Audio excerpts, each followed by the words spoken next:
Okay, so let's find out what's in the box. First of all, very good packaging, very secure. I think it'll get to your house in a decent condition, barring obviously your delivery service being a bit rough, but yeah, no, looks good to me. Oh, obviously don't want to cut what's underneath it. Yeah, that looks like that's it, right. So what have we got? Well packaged. Oh, so yep, Sabbat, Mad Gods and Englishmen. Let's get rid of all the packaging. There we go. So there.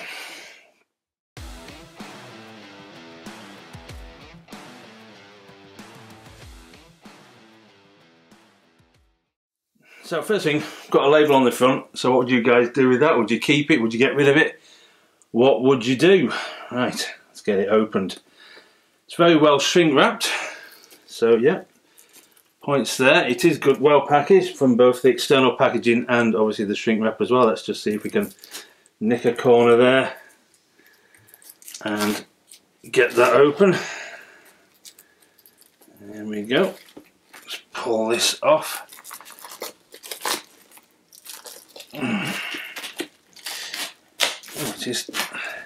It's a nice tight fit there. Right, there we go. Let's get that off and get that out of the way. Oh, what's come with it? So yeah, that's the back of it. So that's what you will get. I'll turn that over. You can see at the moment it's just the band's logo. Oh, saying about damage, there's actually a bit of damage to the box there. Look at that. Oh, so there you go. Just to show you that you don't always get them in perfect nick, but this was the back of it. So there we go. So showing you what you get. So you got 1, 2, 3, 4 albums to look at it. DVD.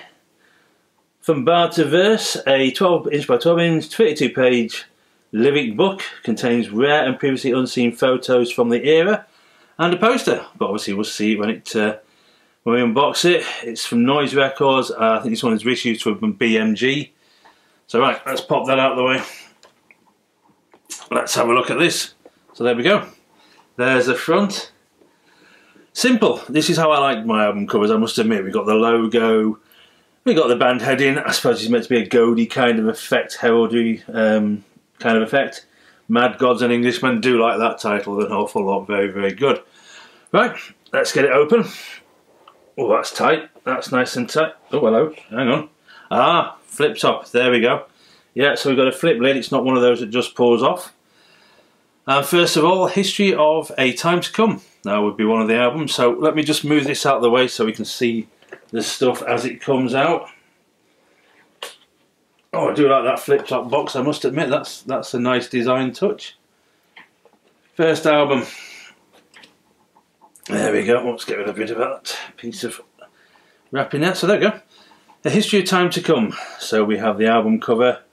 It's nice and colourful. It's your bog standard kind of cardboard cover. So you'd have to be careful obviously with the markings. And on the back we got the logo, the labels, the band. Well, it's like a drawing of the band, should I say. And the old thank yous and telling you who people are in the band. So let's have a look at the actual record itself. Oh, so that's quite loose, so something to be wary of there. Let's pop that out of the way. And we have the lyrics. The font's a little small, could be a little bit difficult to read them, but it's nice to see the lyrics there. So, you know, it's one of those trade-offs, I suppose. The font could be a bit clearer if you ask me. Oh, and on the back there we go, we got some more obviously albums of the time when this was released by Noise. So yeah, some more stuff there. Right, let's have a look at the album itself. It's a top opening one, so oh, hello, hello, hello, what have I just seen? Oh, that's tight. Oh, that's a tight fit, so you have to be careful for any ripping there, possibly. Oh gosh, that is tight, blimey. Wow. That is very tight. But look at that, peeps. Ah, that's a nice coloured vinyl. Multicoloured. And obviously on the other side as well. So yeah, and that's pretty impressive. I do like that. Bonus point. Wonderful.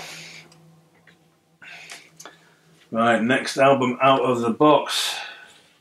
We have, I presume this will be their second album, yes it is, Dreamweaver. So for those who know about Sabbat, they were a Nottingham-based group in the mid-80s. They were thrash metal, also known as satanic metal, a label which they actively encouraged. And this album, I think, had their second guitarist, Simon Jones, join them. It gave them a stronger sound, so I've read, but a lot of fans didn't take this album. They said it was too clever and beyond the band's musical scope. I must admit, I've not heard Sabbat's music, so I can't comment on that, and we don't do in these videos anyway. It's just literally what you get in the box. But, you know, did you listen to Sabbat? If you did, comment down below. Did you agree with what people said about this second album? Let's have a look at it. So there's obviously the cover. There's the back of it. So we've got the photographs of the band. We've got the titles, thanks, who the band are, the usual stuff that you get on the back. Not a bad little design there. Oh, and again, loose cover for the loose fitting for the cover, and in it we've got, what's this? Oh, so that's a 4-page booklet of the lyrics. Well, I must admit, don't think that's very good actually. So we've got a grey motley effect faded with white that's not exactly brilliant white standout. That is quite difficult to read in my opinion. Some people will struggle with that, which is a shame because it's a nice little touch. Nice little booklet. Black and white, simple. I mean, that's better. That stands out a bit better. It's obviously the back's more dark and the writing's a bit brighter. So, okay. Not the best, not the worst. So the album itself, again, we've got a photograph of the group. Quite a decent photograph in the fact that it's a decent effect, but again this writing is absolutely horrendous. Don't know if it's picking it up on the camera properly, but you need very good eyesight or a magnifying glass, I think, for that. The font could be a lot clearer as well. And on the back, again, as we did with the other ones, we've got some records released obviously by Noise at the time. I wonder if this one will be as stiff as the other one was to get out. Let's have a look. Oh no, that one's a bit easier. That one slides out a bit easier. Look at that colour. That is lovely. Not the teal, I think that's what it's referred to, but multicoloured. Lovely. Actually, I do like that. Really do. So bonus points at least for the vinyl. Maybe not so much for the writing. Right, what have we got that's coming out now?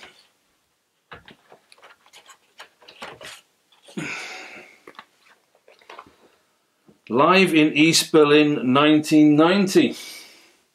2 LP recycled vinyl. In fact, best to say actually, the 3 that we've looked at so far, including this one, all recycled vinyl. This is a whole concert pressed on LP for the first time ever. So it's a double one. Yep, there we go. So inside we have photographs of the band, colour, which is nice. I think these are the first colour ones we've seen. Some tour souvenir kind of stuff. We've got a recording studios card there. Looks like either a ticket or some sort of tour pass. Some tour posters, I think. But yeah, okay, that's not bad. Right, let's have a look. Oh, blimey, now that is wedged in. Wow, that is wedged in. There we go. We'll just tease that loose now. So we've got the black standard cover, which is paper thin. So again, that's a tear worry. But let's have a look. Oh gosh, there we go. That's out. That is another lovely colour. I think it's the same as the Dreamweaver album we saw. But yeah, marbled, recycled LP. Yeah, recycled vinyl.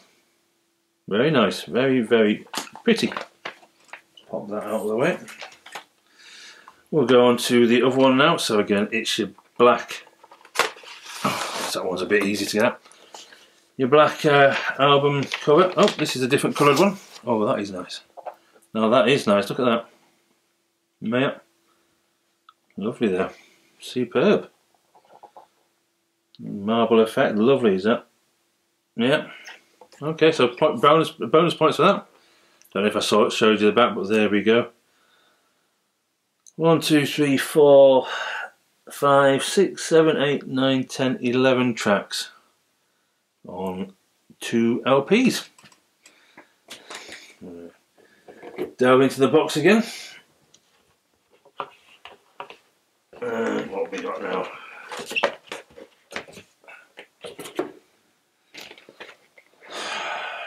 Here's Infernal Majesty's Voice. Okay, fair enough. This is the BBC Radio 1 Friday Rock Show Session. 1 LP recycled vinyl lost BBC session from 1987. Pressed on LP for the first time ever, so there we go. So cover wise it's a different one, I'll give it that much. Yeah, it's part of the picture. I wonder if it was a sticker, but it's not. When necessary, clean record with a slightly moist cloth. Fair enough. On the back we have, no, pretty much the same to be fair, but there we've got the order. So 1, 2, 3 songs. Cautionary Tale for Those Who Died and the 13th Disciple. So there we go. Right, let's have a look and see what's in it. So again, it's a black cover. Yeah.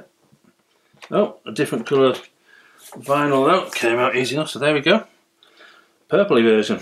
So yeah, that's not bad at all, that is it? There we go. And we can see that. Nice. Okay.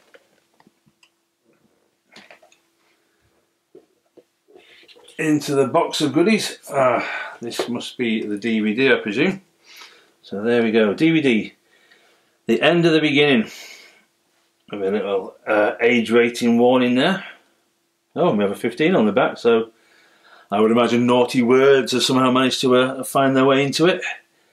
As I often do. But yeah, so there we go. DVD. Let's just have a look. Oops. Yeah, The End of the Beginning, live in East Berlin 1990. Which I would imagine then that's possibly the same as what we've just seen on the album as well. So DVD and album. Right. Oh, right, this must be the poster. So, what have we got here? Use it how to get into. Oh, yep, double-sided poster. Oh, this is going to be a bit too big, so we might have to just take some photographs in its entirety. We'll see what we get. Yeah, it's a big one. Yeah. So you're not going to have to see that properly. To be fair, it's an old photograph. You can tell there's pixelation. The colour grading on it's not too wonderful. But taking with equipment obviously of the time, so you have to deal with what you've got. Trying to throw these things back up is a nightmare. Oh, dear me. So now we have the album cover from obviously A History of Time to Come. Bits and pieces. I'll make sure there's some better photographs of this for you to look at, guys, but it's a big poster, but would you put it up? There's a question. Would you put it up? Would you leave it in the box? Double-sided, so obviously you can only show one side at once unless you're really clever. I think personally that would just stay in the box for me, to be honest with you. But yeah, it's up to you guys. And this is the colour booklet that you get. So it is called From Bar to Verse, 12-inch by 12-inch, 32-page lyric book containing rare and previously unseen photos from the era. Now, if you get the CD version of this box set, they have a 24-page booklet. So I don't know if it's condensed more or if it's just pages that have been taken out for reasons that only the people who put it together will know. But let's have a look. So what do we get? So yeah, photographs, there we go. And the lyrics from the song. The font's a little better. It's still not wonderful, but it's a damn sight easier to read than the other thing was. I know in order to make it look Yodi effect as they've done with the parchment paper there, we've got some interesting font calligraphy kind of thing going on there. It's not your bog standard font, so of course it's not going to be too clear, but it's readable. Yeah, you might have to do a bit of concentrating on it, but yeah. So there we go. More photographs of the band. I think that's one roughly from we saw before, I'm not sure. Oh, that's a good one. There you go, that's a centre spread. Yeah, there's a band again. So yeah. No, the Stonehenge one. I just saw that one on that poster, I think that's the original shot. So yeah, it works better as a smaller photograph than it does as a big poster, but was it nice glossy pages as well. That is a nice effect, is that. So this is a book that's worth keeping nice and neat. So yeah. So there's the stuff out of that. So there you go. That is everything in there, I believe. Just have a quick sweep. Yep, that's in there. So all that came with this. So price-wise, and there's the kicker. Having a look on Discogs, the cheapest that they sold this for was £98. The most expensive one they've sold was £118. If you look on Amazon, which I did do last night, to get some figures, they're selling it at the moment for around £101. And so there is a CD version you can get, and that costs about £32. So it rather depends. Do you think it's worth it? Is 100 and, well, anywhere between 97 and 118, you know, so you've got about a £20 difference there for all this. Do you think it's worth it? Average price of vinyl is about £27. DVD, what, about between £13 and £17. Topped it all up, it probably comes to roughly the lower end of it. So you need to do need to shop around, get yourself a deal. But on the whole, loving the marble texture, and it's good to see albums like this put on, records like this put onto album, beg your pardon, for, you know, the first time in a while or at all, if it is the first time indeed. So yeah, I'd probably say it's worth it, but maybe the lower value, the lower end rate of the value, so around the £100 mark. But of course, what do you guys think? Let us know.